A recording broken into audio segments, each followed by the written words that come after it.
Hi, Dom, hello. How you doing, guys? How Great. does it feel? How does it feel to be in a winning situation in the playoffs? I can't believe it. I did not expect this at all. Neither would I if next year we make it, but continue. Dom, I really don't know what to say to you right now because I just realized we're 6 minutes past our start time because of what All good. happened 2 hours before we went live. But welcome to the show.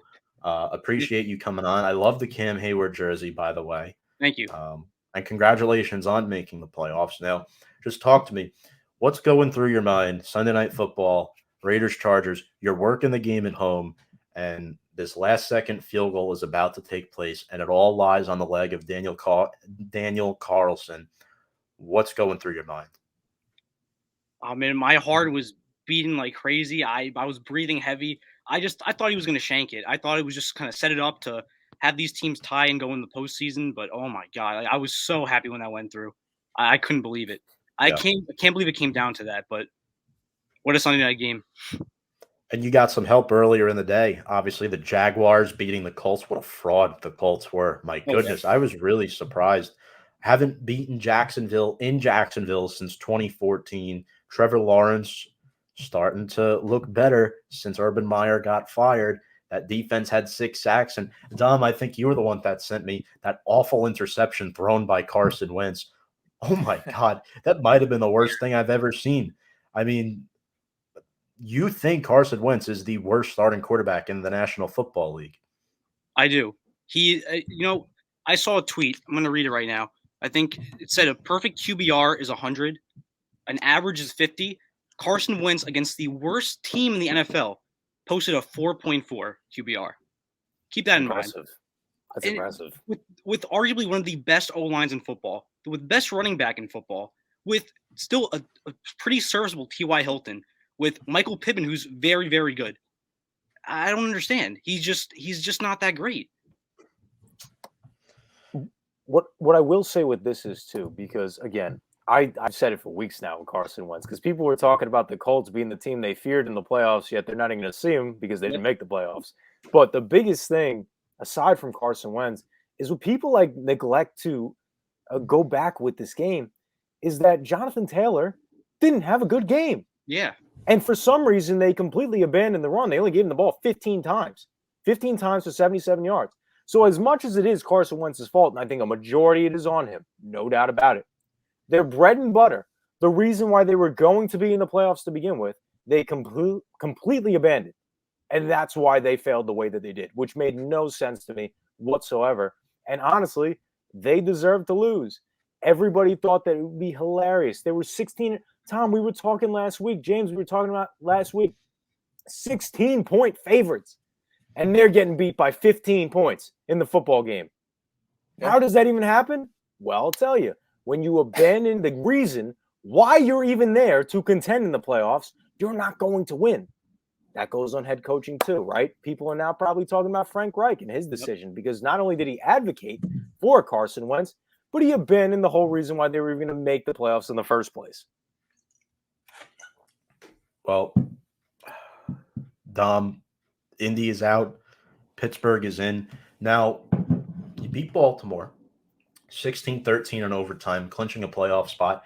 Big Ben had a decent game. You know, at this point, Big Ben's going to be Big Ben. He's going to put up Big Ben numbers. But Pat Freiermuth is a player that I really like. You know, Najee Harris didn't have his best game, but Pat Freiermuth really stepped up. He is my favorite tight end in the National Football League right now. Not only did he win me a fantasy football championship over Kyle's buddy, but he has a great pair of hands.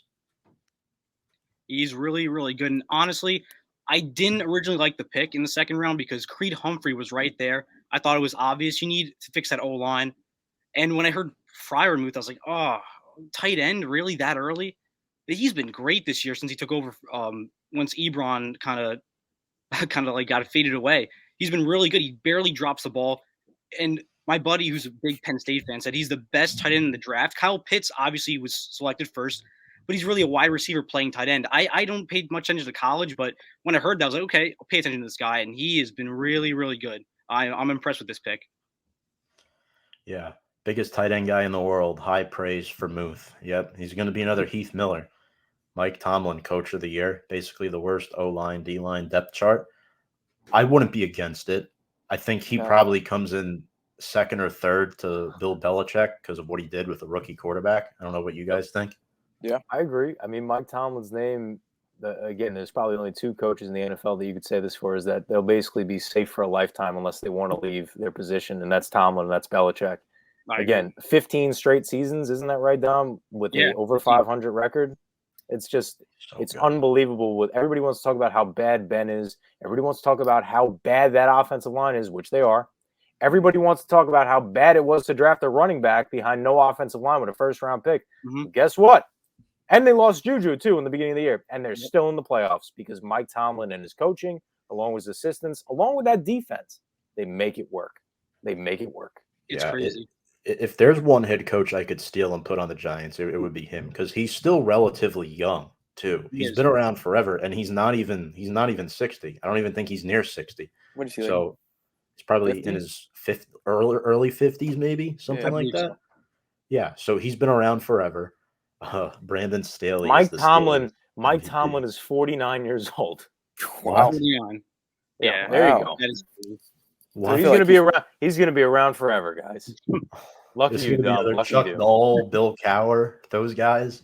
But Dom, talk about the emotions surrounding this team right now. Obviously, there's got to be a little extra motivation knowing that this is Big Ben's last hurrah. Yeah, I mean, you could tell, obviously, against the Browns, they played with passion because of Ben. I mean, Najee Harris, he was great against the Browns. And I think that also is attributed to when Kendrick Green, I believe, was injured, or maybe I think he got on the COVID list the week after, but J.C. Hassenauer got the start against the Browns. And he's not a star player. He's not a star offensive lineman. But the difference between him and Kendrick Green was massive. He created holes for Najee Harris up the middle. He's usually gotten stopped a lot of times at the line of scrimmage because of Kendrick Green. He's not a good blocker at all, especially in the run game. And not only that, I mean, just the entire team against the Browns just played phenomenally. They rallied for Ben. That wasn't Ben's game at all. He threw, I think, close to 50 passes, and I think he threw for like 135 or something like that. It wasn't his game. But the entire team, the defense carried him. Same thing against the Ravens too. Like that was a collective team effort for both games. And I mean, they're playing for Ben right now. It's obvious. I agree with that. We do have a comment here. Andy predicts Kansas City to beat the Steelers by 50.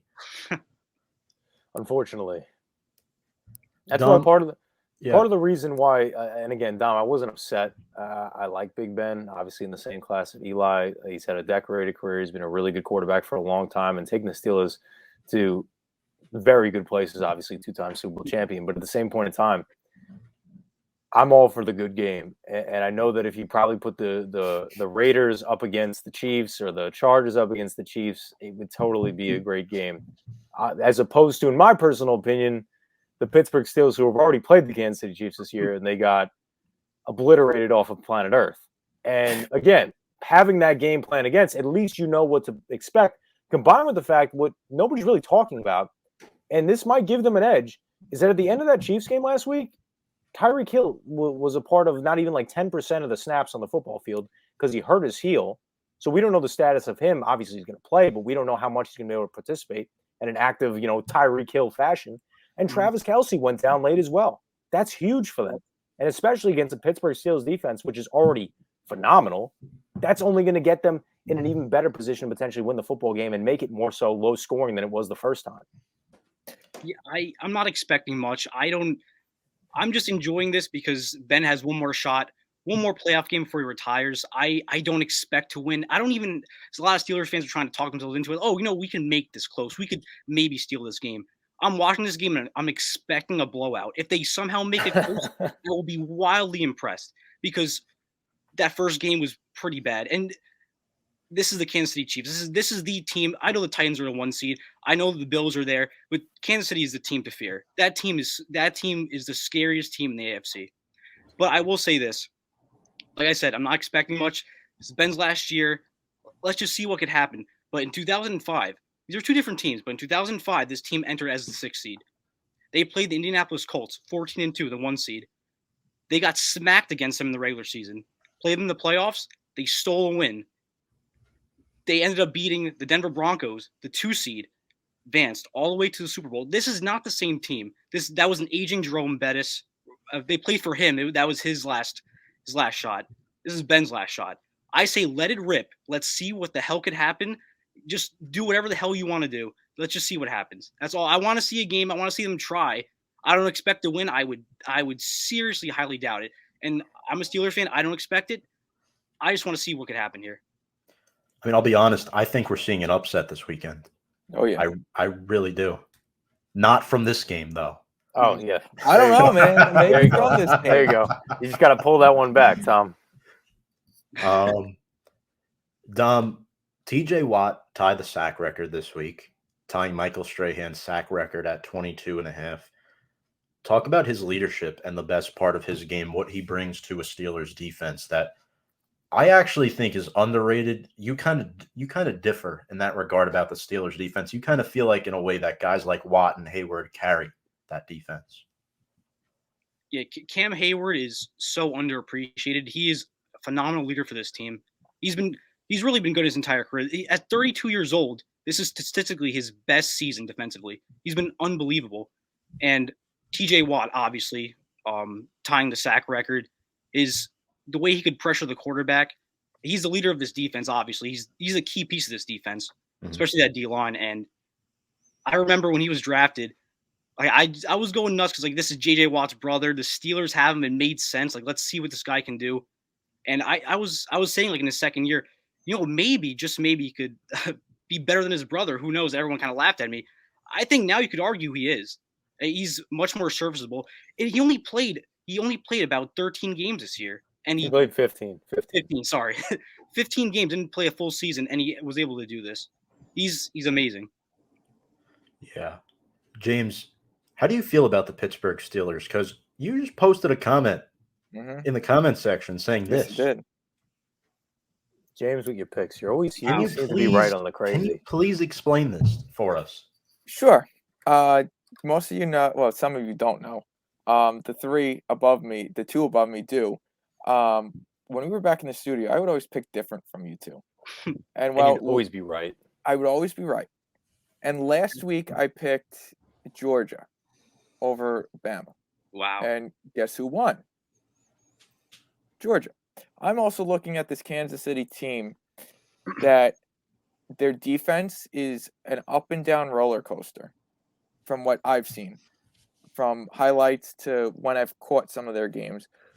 Also, Pittsburgh is riding somewhat of a high right now between Ben's last game at home, that big emotion, getting into the playoffs, another big emotional game. TJ nearly breaking Strahan's sack record, another big thing. So, and then having on the flip side, Hill hurt, their top wide receiver, having Travis hurt, their top tight end. In my mind, this all adds up to a close game, but it's coming down to the wire, and there's going to be an upset. Kansas City is not Kansas City what they were a year ago or 2 years ago. They are being figured out. They're also up and down. They're not that high-flying team that we've seen years past.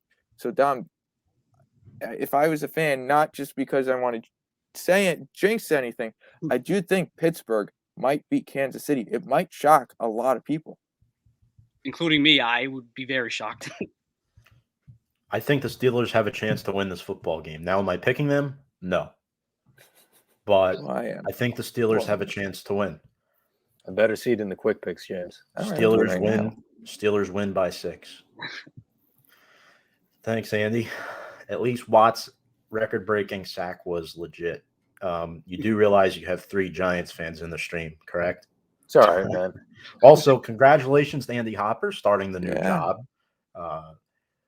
Really love working with Andy on From the Stands Sports. Make sure to go check him out at the Brew Party podcast, where he just talked with Caitlin Leaner about the Bears firing Matt Nagy, which we'll get to in a little bit. James, thank you for making it official. Going out on a limb. There we go. Dom, we're all talking about the Steelers upsetting the Chiefs. How do they upset the Kansas City Chiefs? Is there a way? That's a great question. I mean, Tampa Bay found a way to do it in the Super Bowl with a pass rush. That's how you get to Mahomes. But Yeah. this O-line is much better than last year, obviously. Yep. The way you're going to have to do this, you have to have luck on your side in this game. You're going to need Kelsey and Hill to just have a ton of drops. You're going to need that's how you're going to You're just gonna need them to forget how to catch the football. Yeah, that's what Drop I'm every pretty ball much. that's thrown at them. Yeah. I'm hoping. I don't like Hayden or Cam Sutton on Tyreek Hill. I don't either. I don't like either of them even on Machole Hardman. That guy is so fast. Yeah. There's not enough speed on the secondary to keep up with those two guys. I'm worried about Kelsey's. Devin Bush has been having a really strange year. I don't know what happened to him. He just, for some reason, can't tackle. I don't like him on Travis Kelce. I know Keith Butler will put Devin Bush on Travis Kelce a lot. It's what's going to happen. You're going to have luck. You have to have luck on your side, and you're going to have to hope that the Chiefs mess up. That's how you make this game remotely close. Well, you have to hope that the Chiefs play the way they did in the first half of the season, because even if – so I think they'll beat the Steelers this week, but Dom, I think you were the one telling me this. The Chiefs are prone to getting bumped before the Super Bowl this year. They're prone to being upset in the playoffs, whether they play the Bengals next week or the Bills. They're prone to an upset. This is the year that they're most vulnerable. Their defense is not good. Their offensive line is young. Their running back position is a carousel. Yep. Patrick Mahomes has not looked his best at times this season. So the door is open. The door really is open. Yeah, I think the Titans, honestly, I've said it even when Derrick Henry went down. If they were to get him back in the playoffs, if they get the 1 seed, I think that team is really terrifying. If Henry's healthy, if they match up with Kansas City, I'm taking the Titans. The Titans have the defense this year to lock down a dynamic offense. They've already shown it. They won 27-3 in the regular season.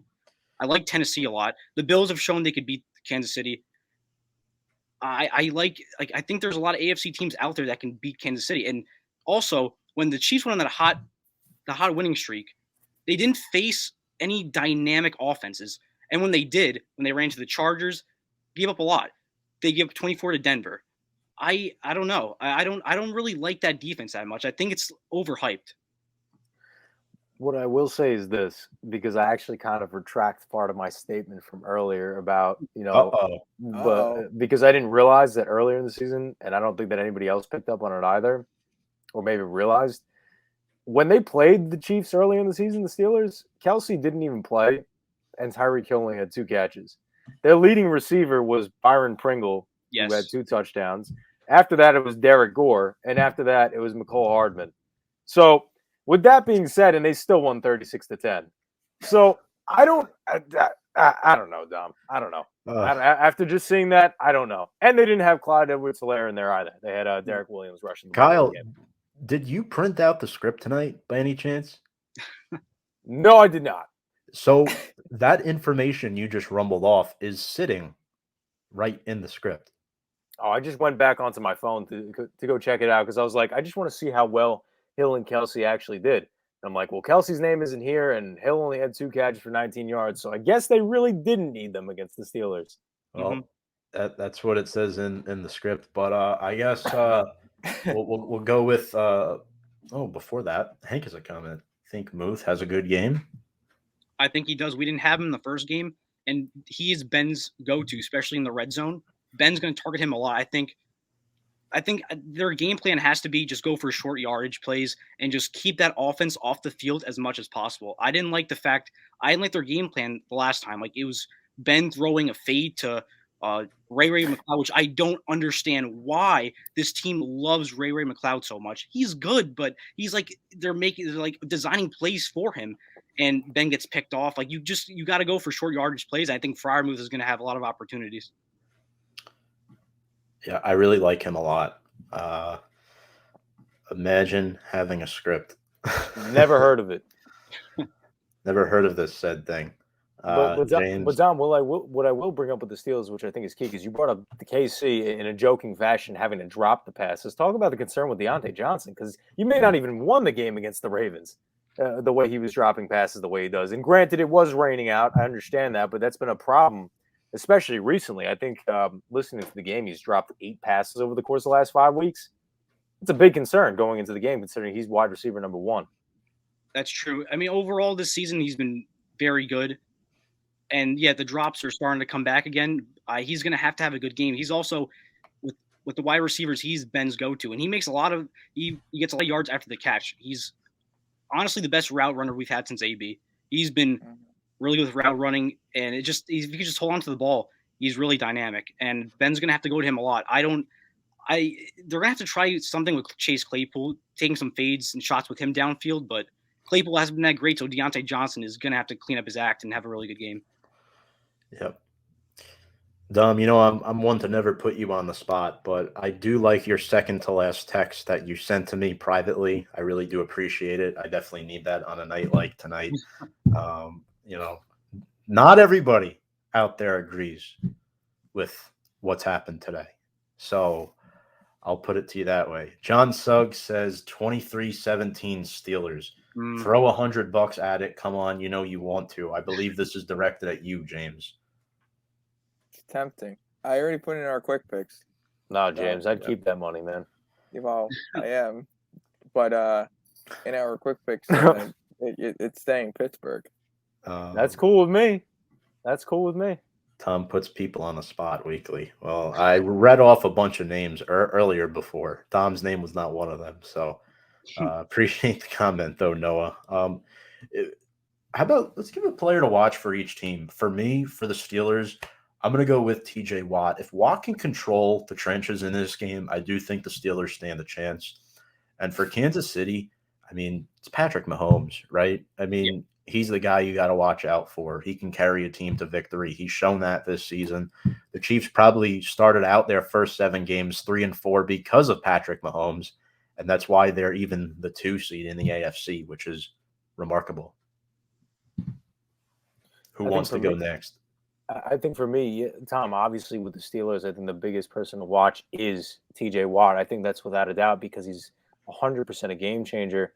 And we know that at times this season, Orlando Brown has struggled tremendously defending Patrick Mahomes, especially on that tackle position. So that is something that I would think that they would look to take advantage of and potentially rush Patrick Mahomes. Because what we've also noticed is that Patrick Mahomes, as good as a quarterback as he is, sometimes when he gets flustered, he rushes 20 yards back and winds up taking the sack and losing yardage. Mm-hmm. That's going to be a key to them potentially, I don't want to say winning this game, but keeping it tight. And then for the Steelers, and then for the Chiefs, I think the biggest guy for me is, as surprising as this may sound, is Machole Hardman. What he has the ability to do is he has the ability to not only make you look dumb with his route running and the way he's able to juke out defenders, but if you give up a big play to him, the Steelers don't have the secondary to compete with that type of speed, bottom line. I love Joe Hayden. He is not the same corner that he was in his early days with the Cleveland Browns. He's just not. He's a good defender, but he doesn't have the ability to, unfortunately, keep up with that speed, let alone with Tyreek Hill, but on top of that, Machole Hardman. Because Tyreek Hill, Travis Kelce, those are going to be the guys that are going to be heavily guarded. That's when it's going to come into Machole Hardman's hands of, can I take advantage of this defense now? And can the Chiefs take advantage of this defense? That's going to be the X factor for me for the Chiefs. Yeah. Darrell Williams is 50-50 according to John Suggs, and Clyde Edwards-Helaire may not play. So, again, I don't know how much of a factor that's going to be because, Derek Gore has been consistently playing. So, but, Dom, who's your player to watch for each team? I'll start off with Kansas City. I'm with Kyle, honestly. I'm going to go with Machole Hardman because I feel like with Tyreek Hill, he may not be 100%. I know that they're going to try and do what they can to cover Kelce, but I think Machole Hardman is going to be the guy. I'm worried about that speed. They'll find ways to get him involved, and someone doesn't have the right coverage on him, he'll have an explosive play. I could already see it right now. So he's the guy to watch for me. And for Pittsburgh, actually, I'm going to say Ben Roethlisberger. The reason I say that is because, yes, he's a shell of what he used to be. He's not going to throw for 500 yards. He's not going to do anything crazy, but he's got to be good. He's got to be smart with the ball. He can't do anything dumb. He can't throw a pick six. He can't throw a fade to Ray McLeod in triple coverage. He's got to take care of the ball and just have some short, small plays. Yeah. Get down, like run clock down, score whenever you can, and you just got to be smart with the ball. I'm going to take Big Ben there. All right, James. Dom, I'm going to go with you with Big Ben. With his possible last playoff game in his NFL career, I wouldn't be surprised if he tries to take some shots, kind of leaning on the opposite end of you, but leaning on the same side in the neutral in a sense. I could see him trying to make some big plays down the field, go out, go big or go home in a sense, but also I think he'll play it safe on certain plays. He's going to try to do anything he can for his team to win. On Kansas City side, I think you would have to watch out for that defense mostly, but Frank Clark, is he able to get back there? Is he able to stop Big Ben? Is he able to put pressure on Big Ben to where it will cause some of those fumbles or some of those negative yards on Big Ben? Ultimately, that whole defense, if I could choose, would be for Kansas City because they've been up and down all season, but he would be my player to watch. Yeah. Chris Jones, another guy, just gets pressure. Noah's comment, this is a very interesting comment. I'm kind of surprised Ben was the longest lasting from his draft class. This includes Rivers and Manning. You have a phenomenal coach. You have tremendous running backs throughout your career. You have good offensive line for the majority of your career. He's the toughest quarterback of all time. I will stand by that. Well, yeah, I actually do agree with that too. I think his comment is more directed at the injuries that Big Ben's endured, that Manning or Rivers never really had to endure, right? Mm-hmm. Yes. Big Ben lasted as long as he did because the Steelers were better for longer than the Chargers and the Giants were. So that's the reality of the situation. That is far from true. I don't know about this comment. Kirk Cousins got drafted in 2012. Almost a decade after Ben Roethlisberger. And that the other two were Iron Men, and Ben had a very demand. That's a good point. I see what he's saying. I see what he's saying. Manning and Rivers never really missed a start. I just think Big Ben was winning longer. That's what it was. Never a record below 500. Dom, I want to thank you so much for your time tonight. Anything else you would like to add here before we let you off the hook? All I'm going to say is, let's go Steelers. I'm rooting for you guys. It'd be a nice story. We'll see. I'm rooting for you too, and I'm sure our next guest is rooting for you as well, who's backstage right now. But Dom, thank you so much. Really appreciate you coming on. It was a pleasure, guys. Thanks for having me. Absolutely, man. Anytime.